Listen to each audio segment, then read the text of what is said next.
Good afternoon, everyone. You are very welcome to the Age-Friendly Healthcare, the 4Ms Framework webinar. The panel will be delighted to receive any questions you may have. Please use the Q&A feature located at the bottom of your PC laptop screen. Without further ado, I will now hand you over to your host, Alison Murphy, Dublin Southwest ICPOP Operational Lead. Thank you. Hello, everybody. Hello, everybody, and welcome to today's webinar on age-friendly healthcare systems, the 4Ms framework. Today, we're going to look at the 4Ms, which is across what matters to the older adult, medications, mind, and mobility. And to start the session, I would like to warmly welcome Dr. Emer Ahern, Consultant Geriatrician and NCAGL Group Lead for Older Persons. Thank you. Good afternoon, everybody, and thank you very much for joining this afternoon. And thank you to Alison and the team in Tala in the Midlands for organising this webinar. And this webinar is just so topical at the moment and so timely. So I attended a conference last week and I attended the launch of Tilda last night. And so in every conference or meeting you attend at the moment, people will talk about the increasing number of older adults and the demographic advances. So in the next 20 or so years, 1 in 4 people will be aged over 65 living in Ireland. And this is really a testament to the success of healthcare over time. It's a testament to, policies on housing, on education, all those wider determinants of health, that we now in Ireland have one of the fastest growing populations in the EU. And as people are living longer and getting older, they are more likely to accumulate chronic conditions. And because of this, older adults, as per capita of the population, they're the highest users of healthcare. And what we will kind of see, and what we're already seeing in our day-to-day work, is that any increase in the number of older adults will lead to large increases in the demand for care because of their use of care. And what you see then is that, when older adults are the highest kind of users of healthcare, and when the system isn't designed to meet their needs, they are more likely then to be affected by the harm that we get from fragmented and episodic care. And this is why the 4Ms matters. This is why we need to pivot and reset our system to be an age-friendly health system. Because the people who are using our healthcare system are older adults. They have multiple and complex needs, and the current system of healthcare delivery does not meet those multiple and complex needs, and it is causing harm. So this is why it matters. So they have the longest length of stay in ED. So there's data after data that shows as you get older, you're most likely to wait longest in the ED. They have the longest length of stay in hospital. 30% of people will get sicker in hospital rather than getting better. They're the cohort most represented on delayed transfers of care. They have the highest institutionalization rate, the highest mortality rate, and the highest readmission rate. And often you will hear a narrative of older people, shouldn't be in the EDs or shouldn't be in hospital. And this is actually incorrect, and that they're harmed. So there is nobody that is harmed when they access the right care in our EDs or in our hospitals. Where older adults are harmed in that pathway is when they are left waiting for the right care, either in the ED or were then left waiting for the right care when they're in hospital. So all the older adults in hospital today who have a prolonged length of stay, they're not in hospital because they kind of want to be there. They are in hospital because they have lack of access to services like rehabilitation and home supports to go home. And ultimately, this means that our conventional system was very disease specific and disease focused, so designing on kind of treating a person with one illness. And this remains obviously necessary and important, But it does mean that our healthcare system, by and large, isn't designed for the people who are using it today. So the people who have multiple conditions and then who have complexity associated with that affects their mobility, their mind, their medications, and their goals. So older people aren't simply people who have celebrated more birthdays. They are a cohort with different and age-specific needs. And I often refer to children's wards here when I'm talking about this, because when you go into a children's ward in a hospital, or in the hospital I'm working in, we have a children's emergency department. You know you're there. There's colourful pictures on the wall. Staff are dressed, in Mickey Mouse kind of outfits. The toilets are at a level, light switches are a level that people can access.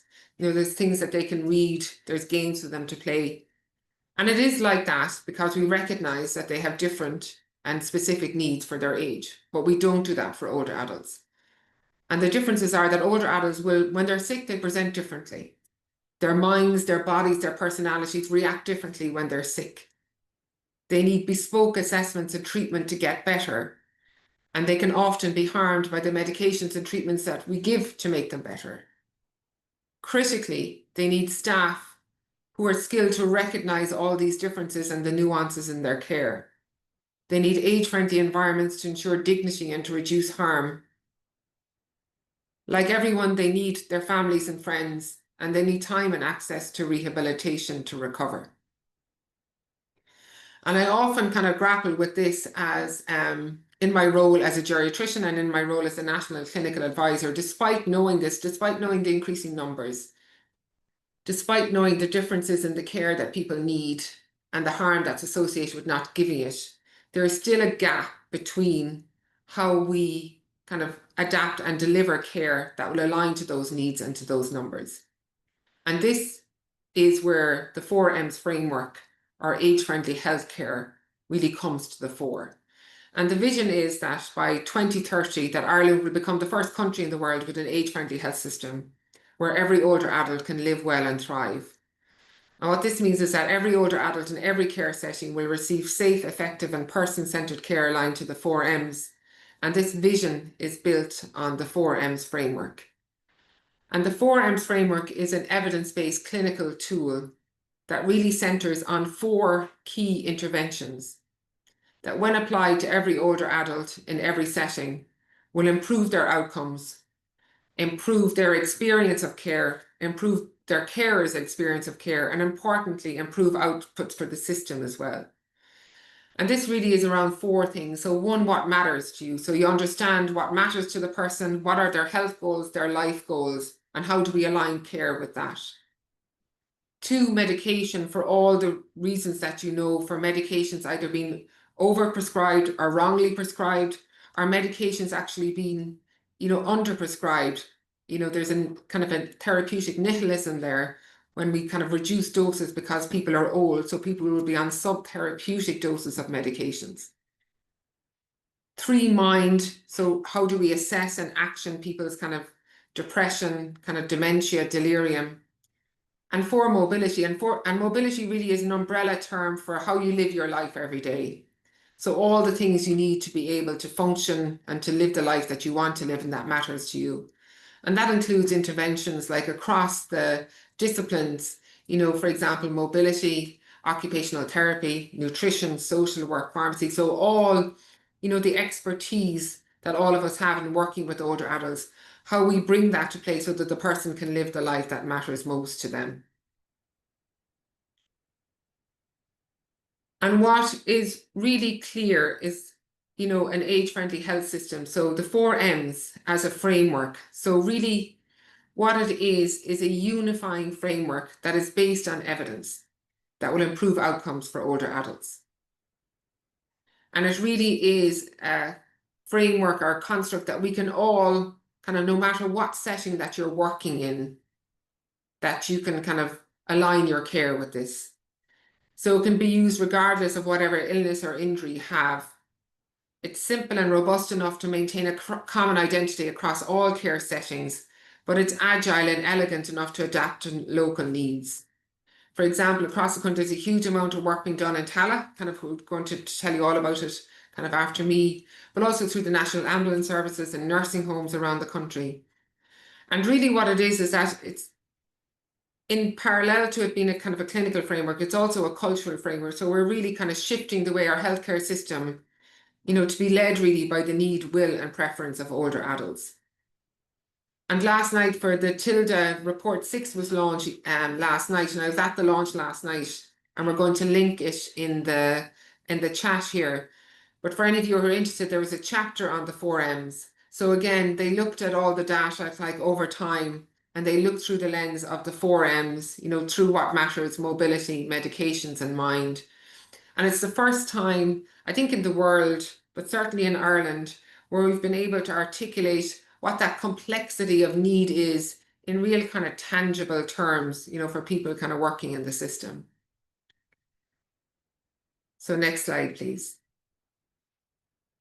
So how do we get there? So how do we go from, again, knowing that we need to do something different, knowing what it is that we need to do using the 4M framework? So how do we apply it every day in our working lives? So I suppose we probably have a unique opportunity now. The system probably heretofore wasn't really built for everybody working together in a collaborative way. But I suppose now that we have the health regions and the integrated health areas, really now is the opportunity to design healthcare systems that really meet the needs of older adults. And what the 4Ms will do here, in addition, again, to the clinical tool that it is, it provides a unifying standard of care across all services and provides a common language and communication for us all to use. And it really is the cultural and clinical foundation for age-friendly healthcare. So how there's many ways you can deliver this, but I suppose opportunities, to deliver this will, one, the proposed kind of clinical networks of care in any given region or integrated health area. So these will be formal structures to ensure governance and oversight of care for older adults and consistent application of the 4Ms. The 10-step framework, many of you will be familiar with, and that's a structured approach to guide local and regional implementation. So on all the work we do, so even I've, even with this, I've had to reflect on my own work when I'm working in trauma at the moment to see, is everything that I do aligned with the 4Ms? Is our daily ward round aligned with the 4Ms? Is our kind of handover sheet? So we've had to do work on that because when we've looked at it, there were gaps in it.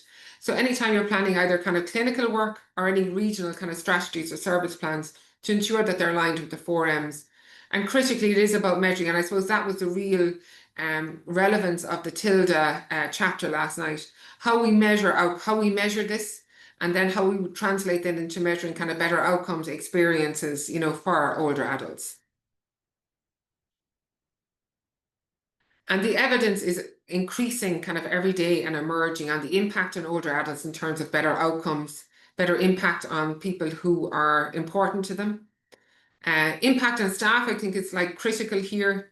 I think people would often feel that they feel burnt out or kind of overwhelmed and that they're not able to give the care that they think that the older person kind of who they're looking after needs. So there's this moral injury when you don't feel that you're doing your job not to the best of your ability, but that you're not meeting the needs of the person that you're caring for. And then the impact on the system. So there's been shown to be impact on reduced emergency department attendance, reduced length of stay kind of critically, reduced readmissions, reduced institutionalization, and more cost effective. So ultimately less harm. So again, this was just kind of an overview of kind of like really what the challenge is for us, why it is a challenge and what we can do about it. And I suppose I really just want to congratulate the team in Tala and the Midlands because they really have been pioneers in leading on this. And in really kind of driving kind of like that cultural and clinical change in the system. So I think they will really kind of show through their work kind of like really good examples of how you can apply this in your work. So thank you very much, Alison.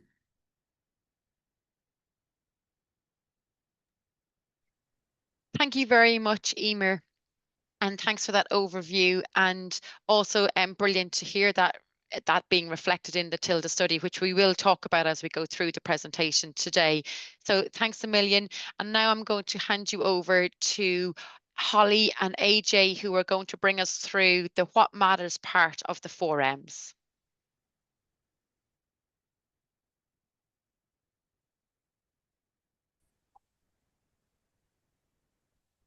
Hi all, my name is Holly Martin. I'm a senior speech and language therapist working in the age-related healthcare services.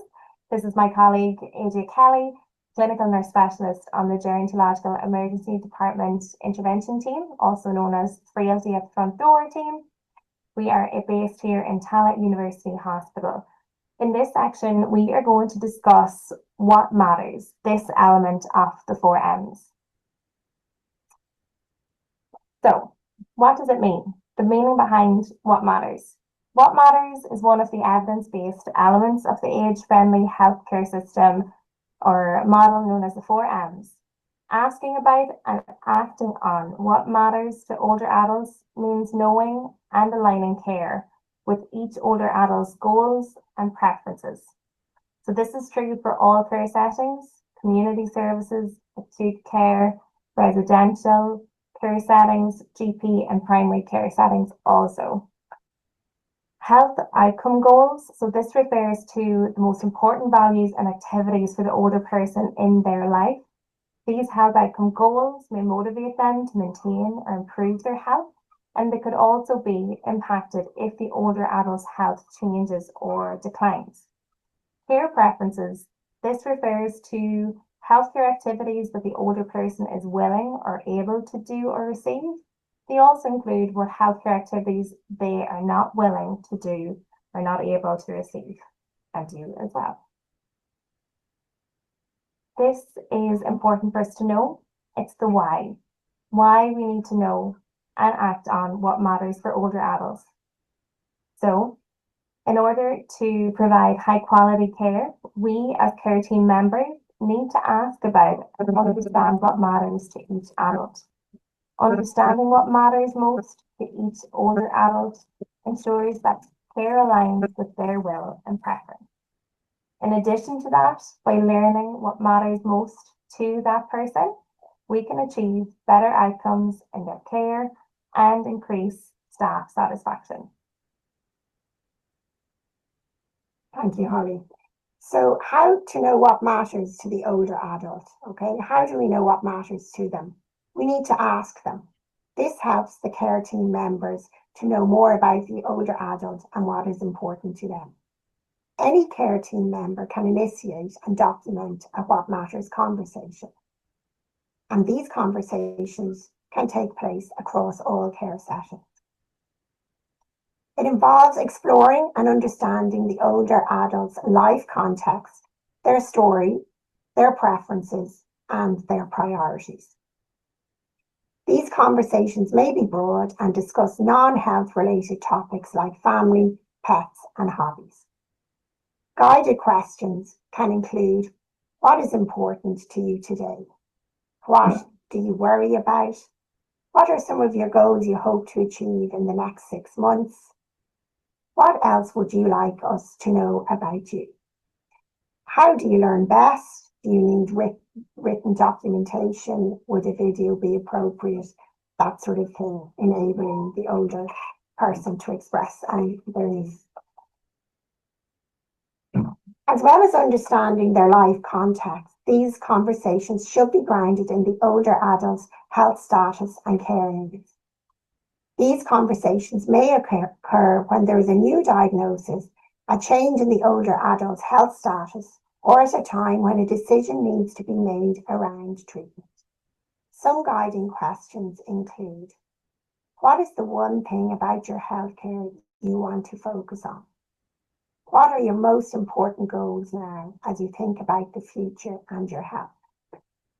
What concerns you most at the moment and what concerns you most about the future? Have you any fears or concerns about your family or your loved one? Having these conversations with older adults can be more challenging in the emergency department.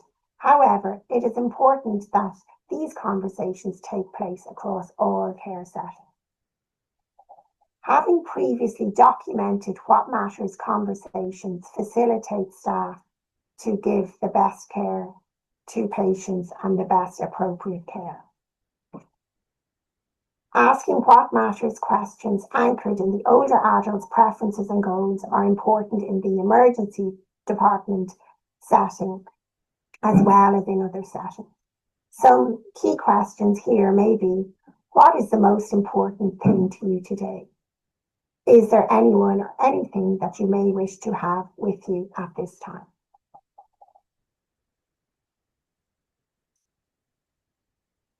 Brilliant. Thank you, AJ. We're just going to briefly touch on this part too, as well as asking about what is important to the older adult. It's important that we actually action this as well. So that's the second part of it. We mentioned earlier that documentation is really important. This might be in the form of paper-based or electronic healthcare records. The idea here is that it should be accessible to all staff, so that the person's preferences, priorities, goals for their treatment are all readily available and shared, so that they have a continuity in their care. And this can be done in different ways, like including the 4Ms in discharge reports, in note structures and performas, and I suppose adopting it into the electronic healthcare records that are being developed as well. That includes, I suppose, the care plan, so that someone's goal that might be personal and related to them in relation to maybe being able to access or work on their walking or mobility in relation to being able to attend a family event, that is part of a goal that is included in their care plan, and that's carried through and forward in all settings that they are in. Outcome measures is a way of measuring as well that what matters is not just something arbitrary, it's something that is very concrete, and that if it's recorded and worked on, that we should be able to see changes and hopefully improvements as we measure it too. For now, we are going to hand you over to an expert.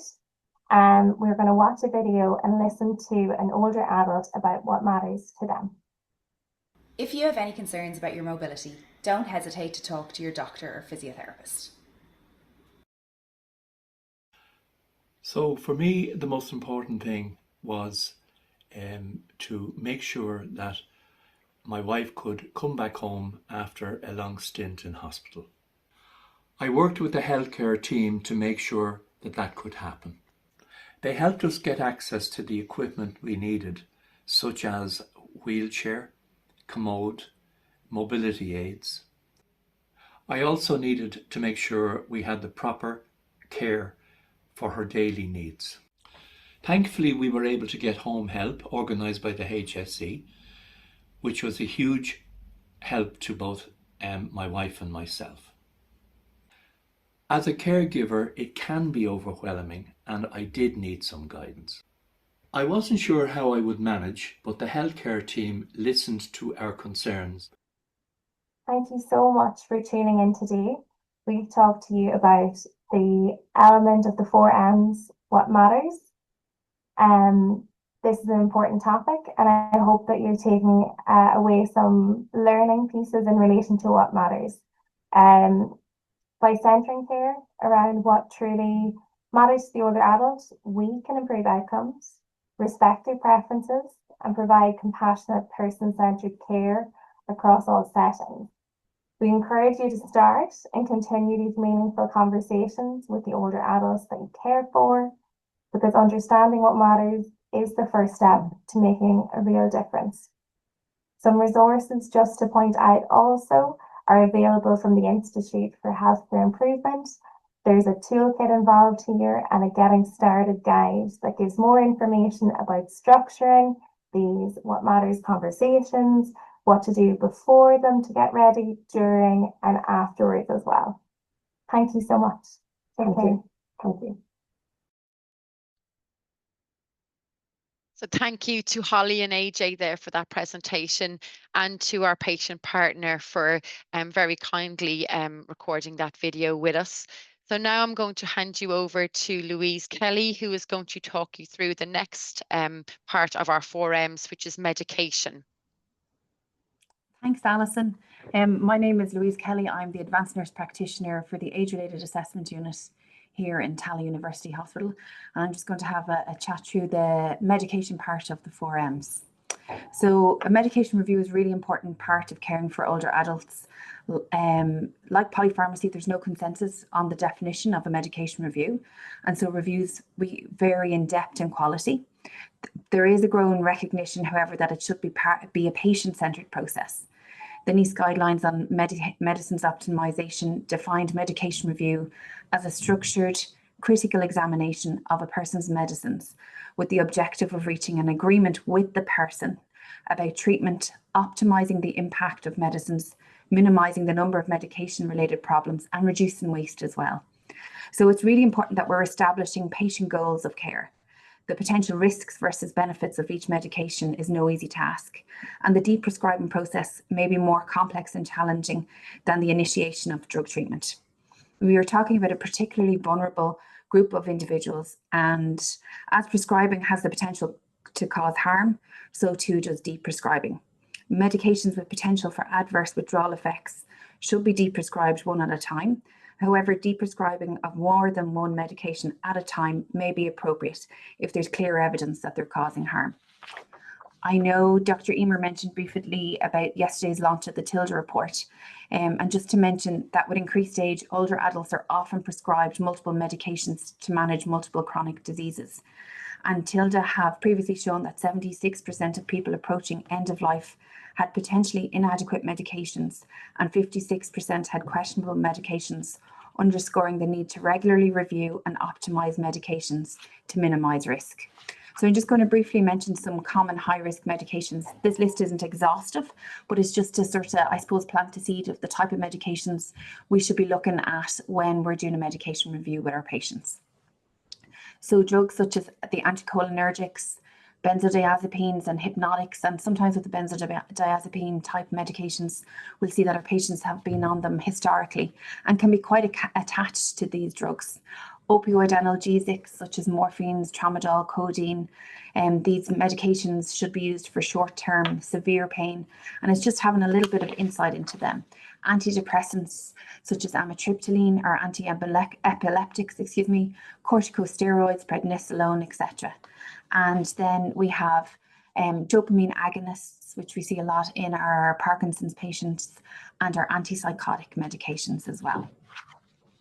So it's really important with our medications that we're aware of what polypharmacy is.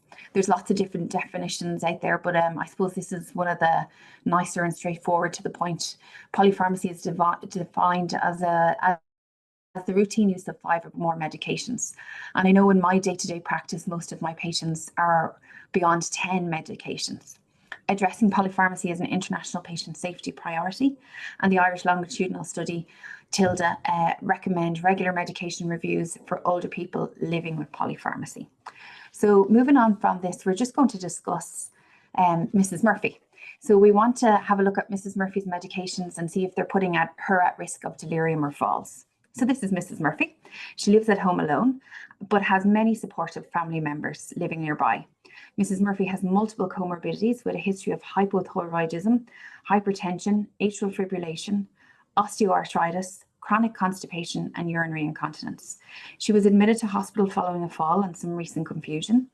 She was initially suspected of having a urinary tract infection. However, her only urinary symptom was incontinence, and this was ongoing rather than a new issue. So pharmacy was asked to perform a medication review. It's really important as well to remember that medication review is within all of our roles. It's not solely resting on the pharmacist. Mrs. Murphy immediately tells us she isn't happy to be on so many medications and would rather be on less. So where do we start?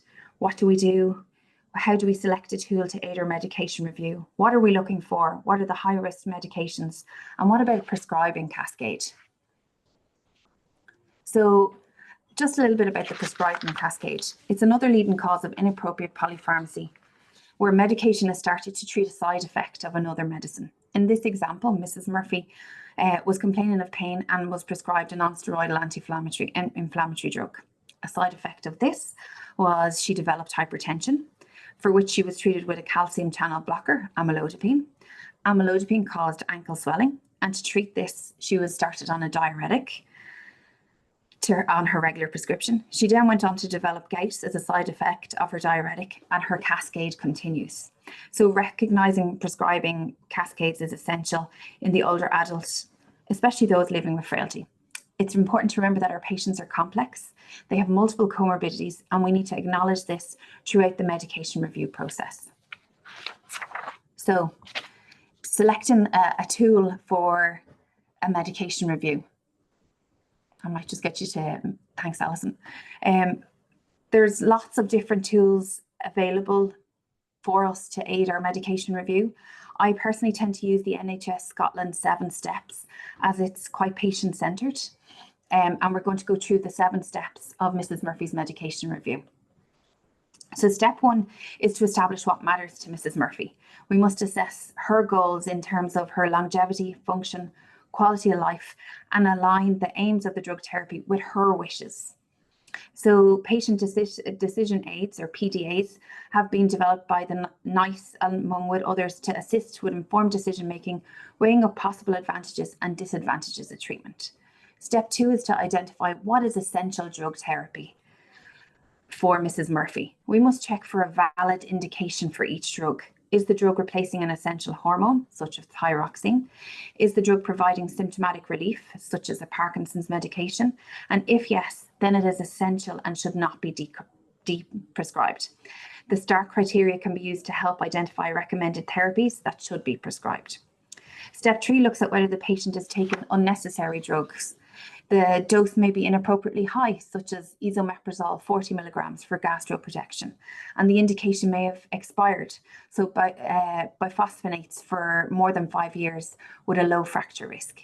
If the patient is struggling with the complexity of their medication regime, deprescribing of low yield treatments should be considered.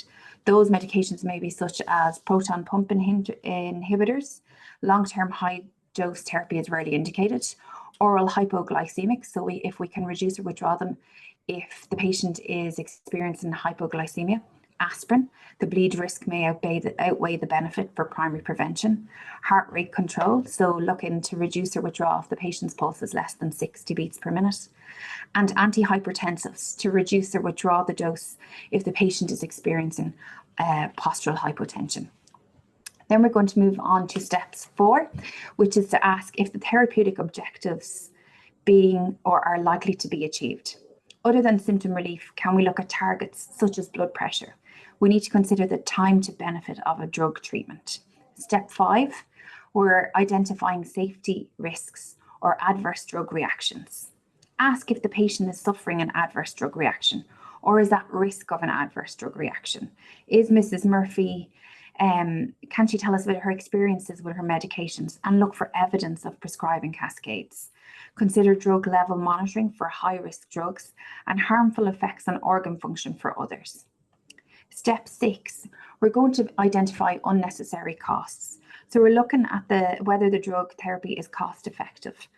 Switching to the most cost-effective agent in a drug class may be considered in line with the HSE's Medicines Management Programme, Preferred Drugs Initiative. So lansoprazole is the proton pump inhibitor of choice. Cost savings inevitably occur when unnecessary medications are stopped. But medications must never be rationed, just rationalised.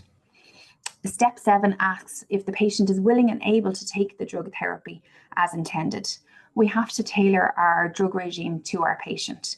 We need to consider if they have any difficulty swallowing or dexterity or literacy issues that would affect the suitability or formulations of packing. We need to think, is my patient able to have their medications blister packed? Is it an option for them? Is there a cost implication for them? Are the instructions clear on the medications when they're dispensed? We also need to have in the background of our mind areas of socioeconomic deprivation and literacy levels amongst our patients. I thought it might be beneficial to give an example from my recent practice. So I had a lady who was prescribed metoprolol 25 milligrams 3 times a day. And on her packet, it was dispensed as half of one tablet 3 times a day. Unfortunately, she read that as take 1.5 tablets 3 times a day. So we need to look at how we're wording our information for our patients on our prescription. We might move to the next slide, please, Alison. Thank you. So this is just deprescribing in older adults. So just looking at classes of medication which we could review in older persons living with frailty. So we're looking at our benzodiazepines, what their improved indication are for, their adverse drug outcomes, the increased risk they pose to older persons, and the suitable alternatives that may be beneficial to our patients. Antipsychotropics, anticholinergics, some antidepressants. And I suppose it's most important that we think, if we are starting medications for non-cognitive symptoms of dementia, in keeping with the National Clinical Guideline 21, that we start low and go slow.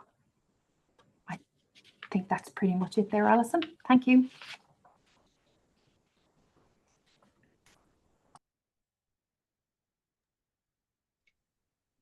Thank you very much, Louise, and thanks for the presentation. And now I'm going to hand you over to Bridine, who is going to take us through the mind section of the 4Ms. Hi everyone, my name is Bridine Carey and I'm an occupational therapy manager practicing in Dublin Southwest. So as Alison said, I am going to help you focus on the mind component of the 4Ms, and this relates to the cognitive and mental health component. So why does mind matters? Mental health and cognition are vital for independence and quality of life, as I'm sure you're all aware. So in relation to this 4Ms framework, what you're tasked with doing is looking at cognitive impairment, delirium, and depression. And they are recognised as common but often underdiagnosed in older adults. And what does this lead to then? It leads to increased hospitalisations, greater risk of functional decline, poor adherence to treatment, and higher caregiver burden. So often addressing this area of cognitive impairment and mood can be challenging for healthcare professionals. It's very important to be aware of our own inherent biases when it comes to addressing mind matters in the older populations. So examples could include that we may assume that women are more emotional, or that men are more likely to experience cognitive decline or memory loss, and it's a normal part of aging. And this is not the case. So we have to question our biases in this regard, because this can result in over and underdiagnosis and ultimately poor management of these challenges for people. Also, we're aware that as healthcare professionals, you may be uncomfortable in asking questions related to these areas of function. It may not have formed a large part of your training or fit neatly with your professional practice. However, it is essential, and the evidence base is strong there, that concerns related to the area of mind function are recognised and addressed. So addressing mind proactively can significantly improve your patients' outcomes and align care with what matters most to them. So I'm going to discuss now some simple, accessible screens that may be helpful for you in your practice when addressing mind-related matters. So we'll start with the screening for cognitive impairment. So again, in practice, in reality, it can be difficult to get a true sense of the person's challenges relation to their cognition. And often it's related to time and brief interventions of people perhaps we've never met before and we may never meet again. So really, we're drawing on the own individual person's insights or understandings of their difficulties. And at times, as we know, that can be compromised and may result in underreporting. And this is why the routine use of standardized objective measures is important. It's important to provide reassurance to the person that when completing the screening or assessment, it is routine, it's important, it's similar to getting a blood test done. It's part of the normal work up to support somebody in aging well. So using wording that focuses on the person's abilities. Testing should not feel threatening or confrontational, and ultimately the person should understand why you are doing the assessment, what's the purpose of it, and also you explain very clearly what the outcome is and provide them feedback on the results and next steps. As others have talked about, the importance of being aware of literacy challenges and also cultural norms or language barriers related to the diverse older population in Ireland we work with. Standardised assessments, as we know, don't suit all people. So it is important that we also use other forms of assessment and screening and functional observation, or reports from a trusted care person or somebody who's known to the person about what their challenges might be. So here we have identified some measures that will be really helpful and are readily available to you for screening for cognitive impairment. So validated tools like the NCAGL, which is displayed there on the screen, again, available readily online, the Montreal Cognitive Assessment, or the MMSE. And the MMSE is widely used, especially amongst GPs. Up to 50% would report they would use this, that it's available. But it is important, as with all standardized measures, that it is used in a standardized way. And an important point on the MOCA is that now you must have official training and certification to use the MOCA. But this is not the same. It's not a barrier for use of the NCAGL or the MMSE. And ultimately, the training for the MOCA is not hard to undertake and is worthwhile. Support for induction and training of staff and how to use these standardized measures should be developed and integrated into your systems for inducting. And it's really important that you decide on an evidence-based screening and assessment tool that best fits your care setting. And then I'd also draw your attention to the model of care for dementia, which again will give you a good oversight of what sort of tools are helpful and can be used depending on your setting of care. Thanks, Alison. So next we're moving on to delirium assessment, excuse me. So delirium screening is recommended for inpatient hospital and post-acute care on admission for all people over the age of 65. And I would draw your attention to the hsc.ie website. There is an algorithm available there on the early identification of delirium in acute settings, which is a very helpful tool. People should be assessed for delirium on an ongoing basis during their admission. And in residential and community setting, this varies. So if somebody is presenting with a change in their condition, it will flag that you may need to consider assessing for delirium. So be mindful and vigilant when supporting persons that are at risk of delirium, considering factors like, have they had previously experienced delirium? Do they have dementia? Are they post-surgery? Are they frail? So these are all factors that can contribute or increase the risk of delirium. And as we know, delirium is a sign of a medical emergency. It has high mortality rates. So if a person scores 4 or over on the 408, they have delirium, which requires urgent medical attention. And finally, on the point of delirium screening, I would strongly recommend you look to the delirium information leaflet, which again is available on hsc.ie. Routinely give it out on diagnosis or identification of delirium, but also with people who are at risk, so that they have an understanding of the symptoms and the signs of delirium. Next, we're moving on. So another area in relation to mind is depression and anxiety. So there are a large number of self-rating scales out there, and what we've identified for the purpose of today and to support practice in Ireland are some recognised good measures of depression and anxiety. So here we have the Geriatric Depression Scale, we have the HADS, and another one is the Patient Health Questionnaire 2. There is a Patient Health Questionnaire 9 also available. So these are all self-rated based on a person's perceptions, behaviours and feelings in the past week or two of their life. The TILDA study has been discussed previously as well. As we know, it was launched yesterday. And I would draw your attention to the fact that there was a recognised concerning unmet need in relation to mood, despite the availability of evidence-based treatments. So it is known that almost 1 in 20 older adults in Ireland aged 50 and older are reported as having a diagnosis of depression, and an additional 1 in 20 are reported as having a different mental health condition. But we know that a much larger proportion of older adults in Ireland appear to be living with undiagnosed or untreated depression. So it's incumbent on us all as healthcare practitioners to screen and constantly be vigilant for depression and anxiety amongst this population. Thanks, Alison.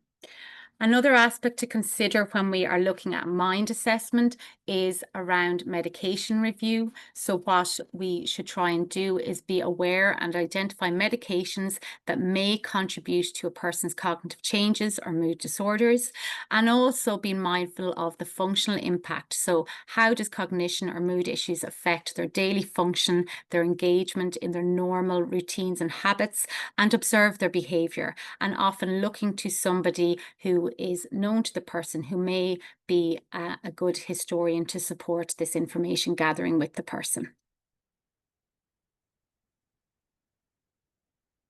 So as is part of the 4M model of care, not only do we assess and screen, it is incumbent on us all as healthcare practitioners to act on those findings in a very strong way and to ensure that we have very clear, robust systems to act on what we have found from the screens. So now I'm just going to do a brief overview of some factors to consider when acting on assessment findings.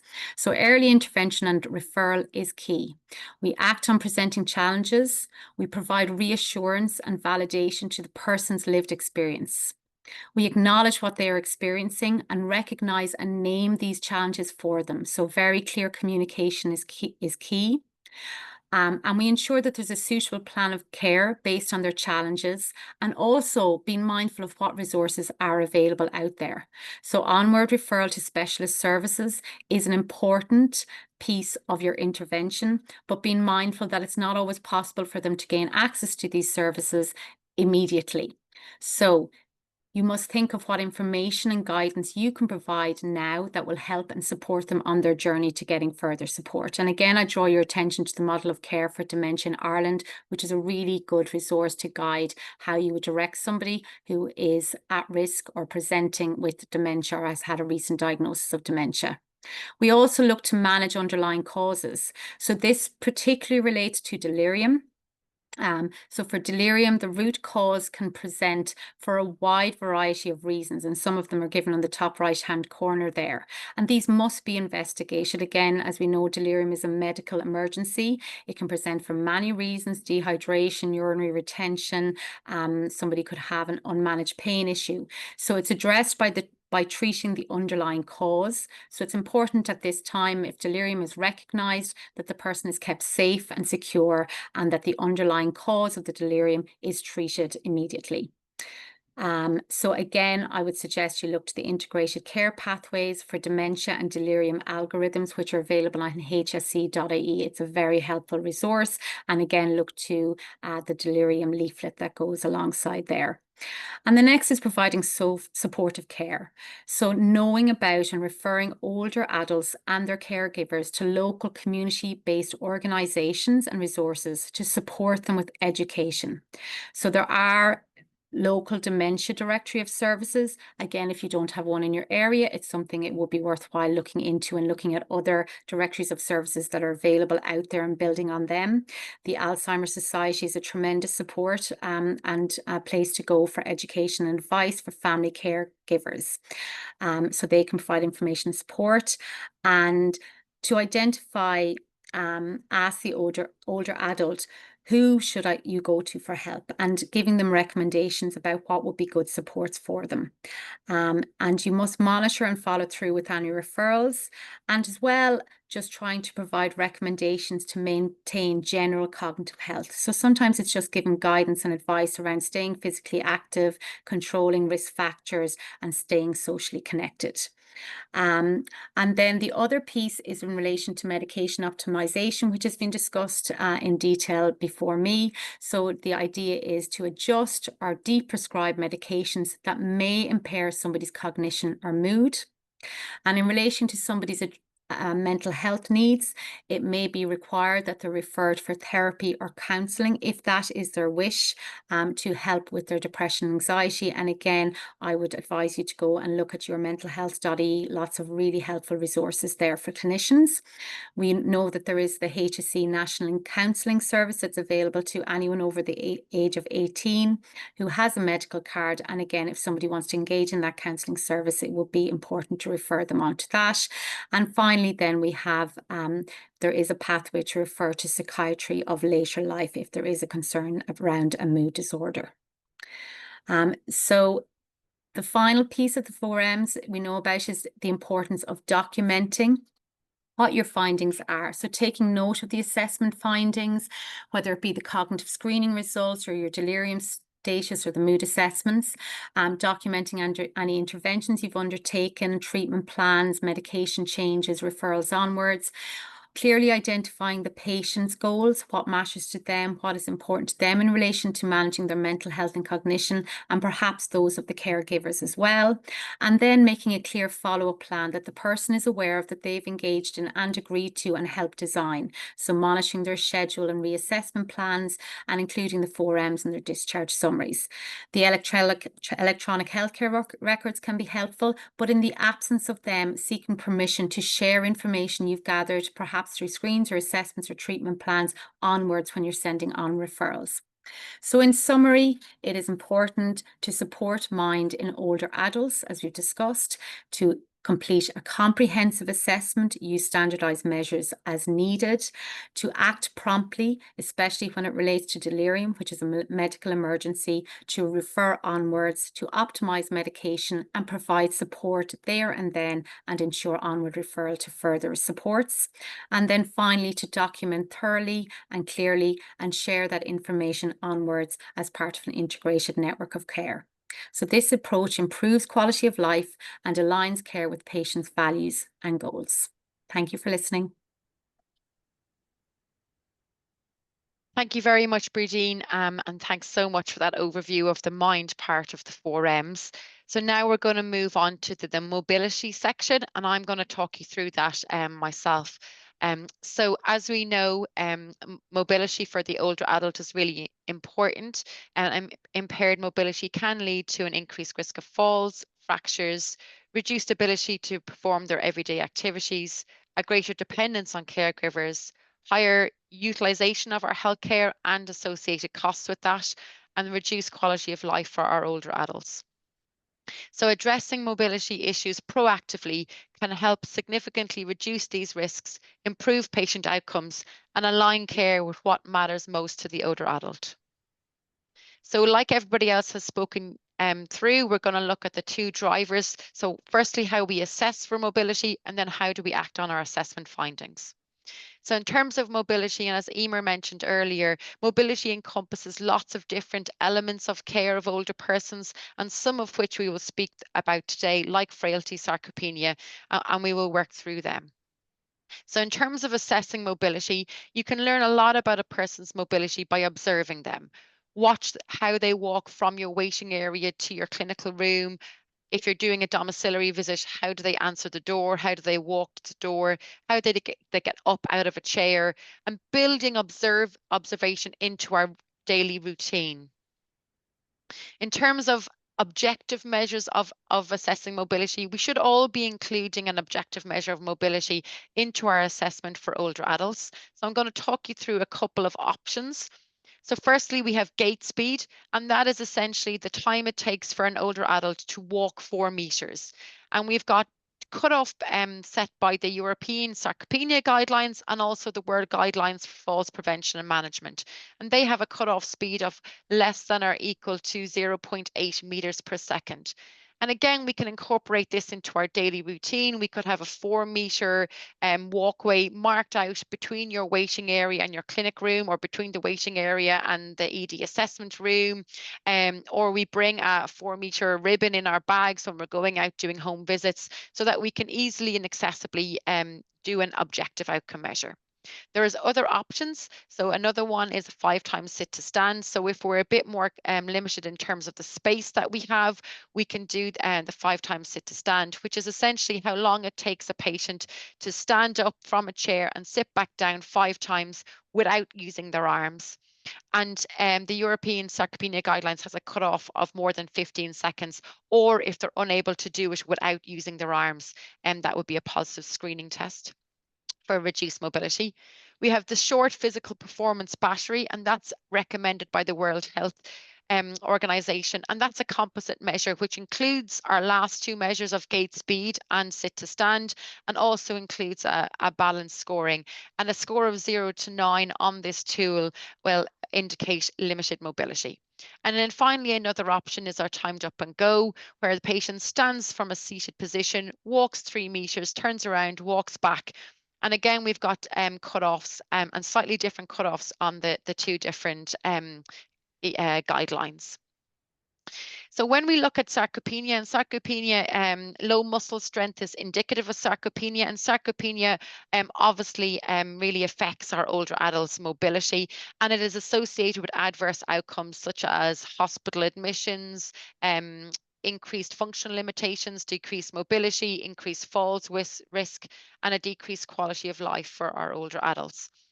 So the European guidelines for sarcopenia has an algorithm which is on the screen there. And the very first part of that algorithm is case finding or screening for sarcopenia using the SARC-F. And again, you can see the SARC-F on the screen, and that is 5 components, and you score it, and a score of greater or equal to 4 will be positively screening for sarcopenia. And if your older adult screens positively, then we will follow that up with an assessment for muscle strength. So again, we've got a couple of options for assessing muscle strength in our older adults. So we've got grip strength using a grip dynamometer, which is on the screen there. A couple of things just to consider in terms of grip strengthening in older adults. So the European guidelines give some recommendations as to how we assess for this in older adults, and it's slightly different than you might do in a younger population. So in our older adult population, the elbow is supported, or the forearm is supported. We're doing 3 consecutive tests. We're assessing on both sides. We're not providing any verbal encouragement, and it's the maximum score that we're using as a screening tool for sarcopenia. And the cutoffs are there. So for males, less than 27 kilograms, and for females, less than 16 kilograms. The other option in terms of muscle strength testing is to use the 5-time sit to stand test that I've already spoken to you about. So following on and looking at falls screening, so our world guidelines on falls prevention and management again are published, and the link will go into the chat. And so we all, as part of our screening for older adults, should be asking the 3 key questions. So have they fallen in the past year? Do they feel unsteady? And are they worried about falling? And if they answer yes to any one of these 3 questions, that's considered a positive screen, and we should then follow on with more in-depth screening and assessment of gait, balance and frailty, and also of issues like syncope. And just to note, while we don't have time to discuss it today, the European Geriatric Medicine Society have recently launched a guideline on managing syncope in older adults. And again, the link for that will go into the chat. And just a note around fear of falling. So fear of falling is as important as if somebody has mentioned or reported that they've fallen in the past year, because there's quite significant behavioral change related to fear of falling. And if somebody is identifying that they're afraid of falling, there is validated outcome measures such as the short falls efficacy scale that can be used. And then, just as other people has mentioned, in the news this week has been the TILDA report of wave 6, and that's shown a 6% increase in fall-related hospital admissions over the period of time that the TILDA study has happened.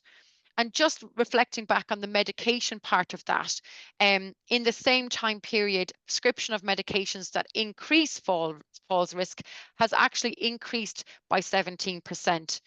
And those presenting to hospital with a fall requiring medical attention, almost half of them were prescribed a fall risk increasing medication, and 1 in 5 were actually taking more than one fall risk increasing medication. So again, just reflecting how falls links into the wider part of the 4 M's, and that we're incorporating all of the 4 pieces into our assessments. So after we're looking at the World Falls guidelines, and if we're looking at a positive outcome from that, or for all of our older adults, we should be looking at screening for frailty. And we screen for frailty, use the Rockwood Clinical Frailty Scale, which is a score out of 9, and something that's very simple and easy to do for in everyday practice. And I suppose, why are we looking at screening for frailty in older adults? So 1, it allows for early identification of risk. So if we're aware that somebody is frail, we can help to put in some supports and interventions to support and help them with that. And we know that frailty is really strongly linked to the mind element of the 4 M's, particularly around cognitive decline, dementia and depression. And by screening, that can help us monitor and provide supports in relation to mental health and cognitive function.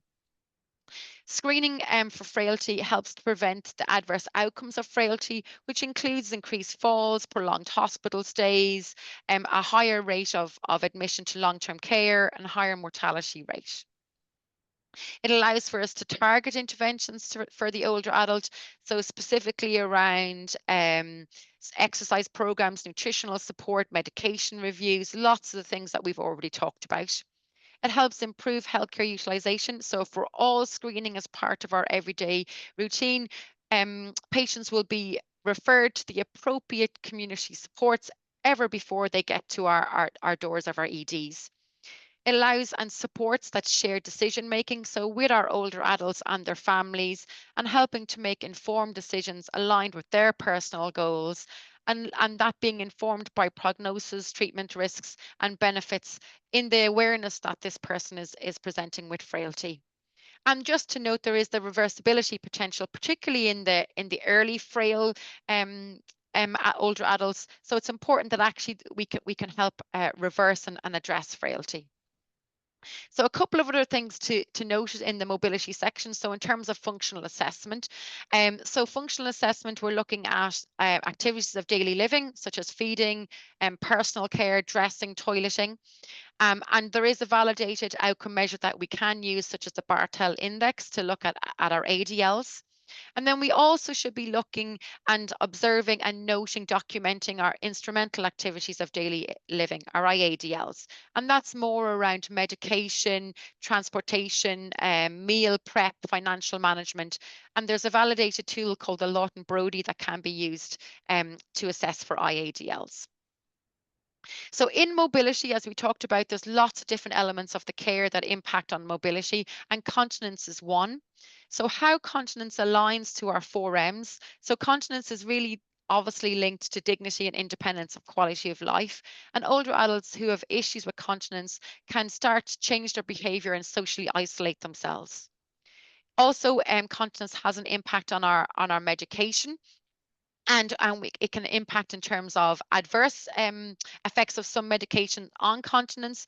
And also, if you've got continence issues, that patients might be limiting fluid intake, and that can limit and affect medication adherence. Then in terms of mind, so bowel and bladder incontinence are really strongly linked to particularly that risk of delirium that Bridine has spoken about. So it's really important that we're including continence in our assessment for older adults.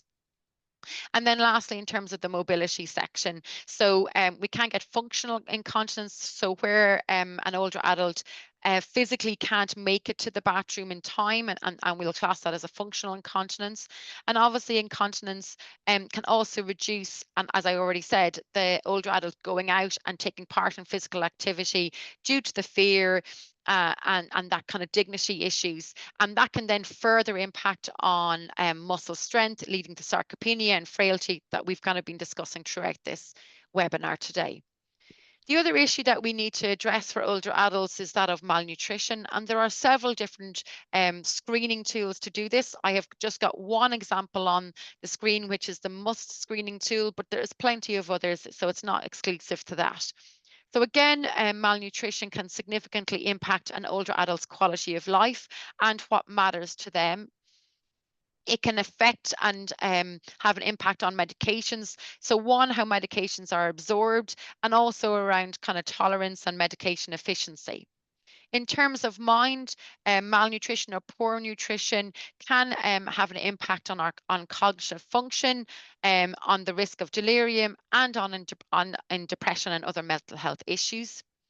And then lastly, in terms of mobility, we've already spoken about that malnutrition is leading to muscle wasting, leading to sarcopenia, reduced mobility, reduced function, and obviously the inherent then risk of falls and fractures that goes alongside of that.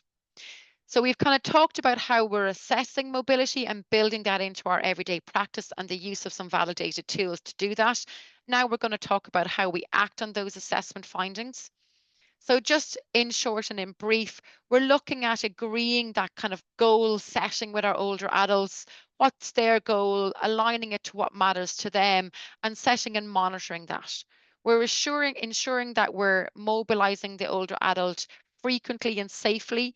So in our acute settings, we should be looking at least 3 times a day that our older adults are mobilised, or as directed by the clinical team if there's any clinical considerations. We need to be looking at trying to encourage our older adults to be out of bed, have them leaving the room for meals and therapy where that's appropriate, and thinking about residential settings. So again, trying to build physical activity into their daily routine. We're looking at assessing and managing any impairments that reduce mobility. So I'm looking specifically at things around pain. And we know from the TILDA research that was launched yesterday that 1/3 of our older adults, as part of that TILDA study, actually reported that they were suffering with chronic pain. So really making sure that we're addressing symptoms that affect mobility. So pain, strength, gait, balance, and also environmental hazards. So looking at the environment that they're living in and have they got the appropriate supports. So thinking about things like stair rails, railings in the bathrooms, railings at their front and back door. How can they access and leave their house and get out into the community to mobilise? Looking at making sure that we're not having catheters, IV lines, and any devices that's kind of limiting mobility as much as is possible, and removing them as soon as is possible. Avoiding restraints, be that physical and chemical. So thinking about our bed rails, or thinking about medications that Louise has already spoken about earlier. And then ensuring that any delirium protocol that we have in our settings includes that piece around mobilizing our older adults to help prevent and reduce the risk of delirium in the first place. And then we might consider some onward referrals. So things like our community services, primary care services, physiotherapy, occupational therapy, public health nursing. And so for those who aren't aware, there is a website, HSC Area Finder, that can give you the email addresses to refer on as appropriate. And then also considering the integrated care program for older persons, our memory services, as Bridine had spoken about earlier, where there is more complex or more specialist assessments required. And then also not to forget our wider voluntary statutory organisations that help our older adults live well at home. So our XWells, our social prescribers, our Alone, along with the vast amount of other services to help support them. And then, as everyone else has talked about, we're looking at documenting our findings. So documenting our objective outcome measures, our patient goals, what matters to the patient in relation to their mobility, and then building our 4Ms into our discharge summaries to allow that care continuity and coordination across care settings and services. So there's the references, and the slide deck will be shared out. There are some of the outcome measure cutoffs. And now I'm going to welcome and open the Q&A for everybody. So I'm just going to stop sharing the slides to be able to do that.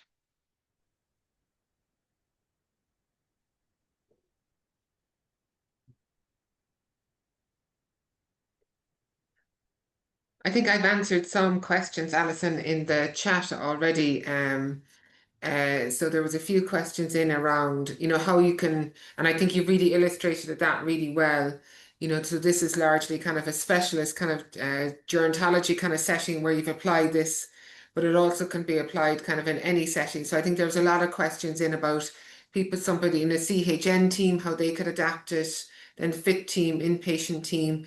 So again, I think that really is the key thing about the 4Ms as a framework, that it can be used across any setting, and you can kind of get it into the nuanced kind of specialist level, that a lot of you have talked about there. But also, for example, so the in the National Ambulance Service, so they were just going to ask in terms of mobility, have you had any falls in the past year? But then their action then would be to transfer that information on, when they're conveying the person, so, or to ask just how many medications a person is on, but then the action that they can convey the information. So I think that's really the beauty of this tool, that can be adapted to any setting. And so yes, it can be. And another question coming in is that is this the same as CGA? So I suppose this is where my head starts spinning. But anyway, so I suppose what CGA is, even though it's called assessment, I suppose CGA really, by definition, is a process where people access kind of multidisciplinary, kind of multidimensional care. So this framework can organize that type of care, you know what I mean? So it's not that it replaces it or it's instead of it, that it would just organize it. But again, it's great to see so many people. There was nearly over 200 people at one stage on it, so it's great to see all that. So, Brilliant. And I suppose, in the Emer, chat. So yeah. I was just going to say there is I suppose a group of people interested and working together of how we're implementing this across the country. So if anybody is interested in joining that group, the NCAGL email address has been put into the chat, and you can let us know. And I suppose as part of that, Emer, it's fair to say you are developing a kind of how to get started guide that will come out shortly, in terms of like, how do we get started, how do we implement this? And I just see a question in the chat around like, how do we measure it? And so that will be part of kind of that getting started guide. But at the moment, if anybody wants to look in the IHI website, there is a whole guide to measurement that's there. Now it is obviously very American based, and we are looking at that Irish based one, but at least it's something there to start with if anybody is interested in looking at that anymore. And then I was going to ask Bridine, just I suppose the other question that's come up is around the loneliness, and I suppose that's been the kind of key thing from the Tilda study that's been in the media in the last day, and looking at I suppose the report showing that 1 in 8 of our older adults are experiencing and reporting loneliness. And I suppose how does that kind of be incorporated into our 4Ms, and how do we measure it, and how might we address it using our 4M structure? So I don't know if Bridine or Emer want to come in.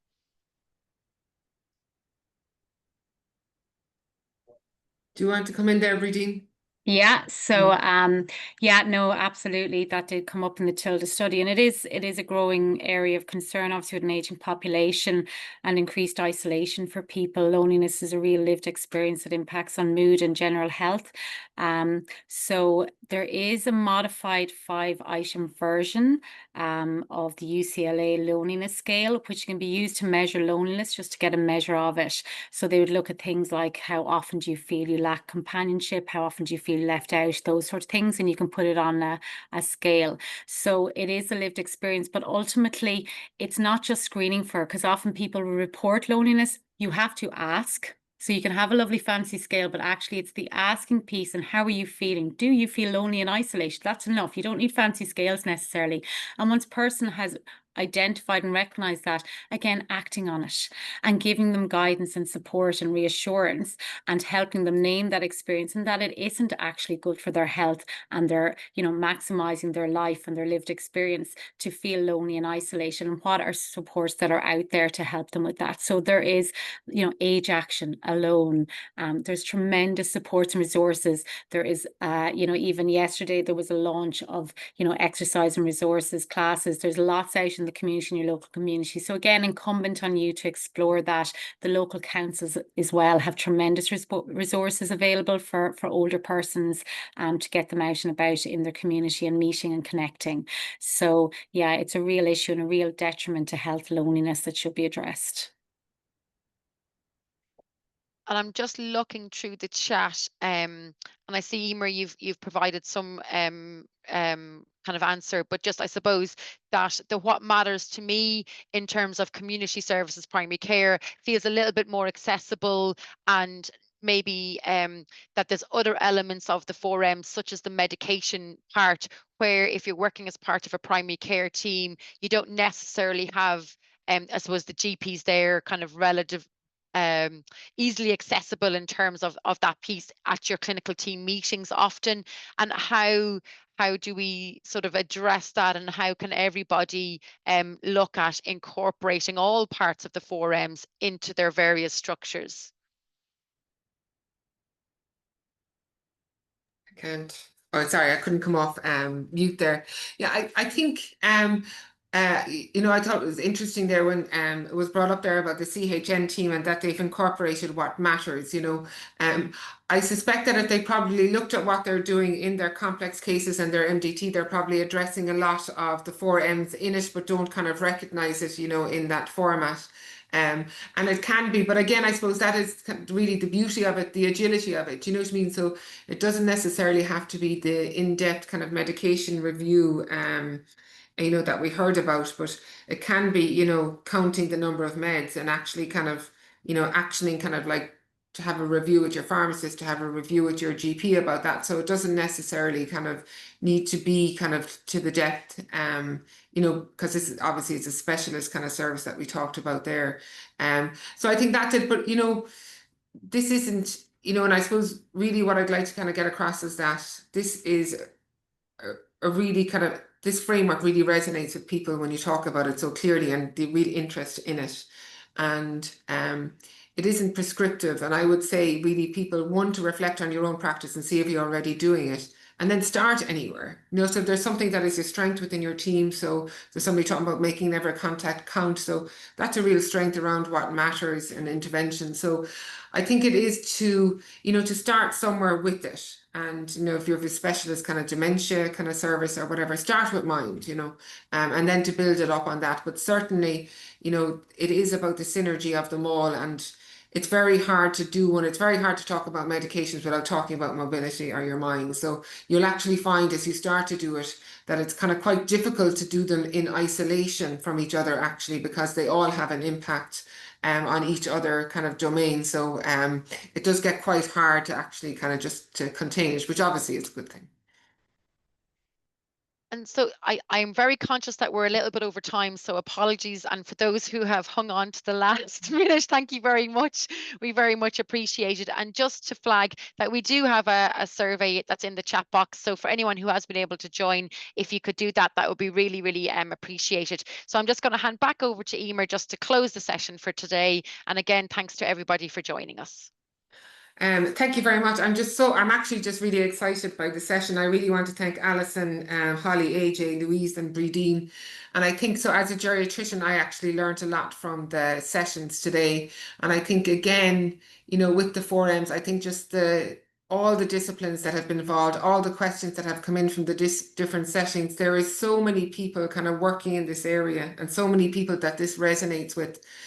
And there's so many that we can learn from each other. You can see all the specialist skills and knowledge that people have. And I think that anybody on the panel here would be kind of like willing to help anyone else in terms of like setting up and to use this framework, and I know kind of I put in the email of my office. I work with Patrice Riley and Eve Stanley. So we certainly would be ready to help and support anyone and to give you the tools that we have used before. So again, I just think it's just a good framework for older adults, first of all, which is kind of what matters most. But also I think for us working with older adults, I think it just really brings in the whole, every kind of discipline and outside, discipline groups like NGOs and everybody that we've talked about in improving kind of the lives of older adults. So I just want to say thank you very much. I thought it was absolutely brilliant. Thank you.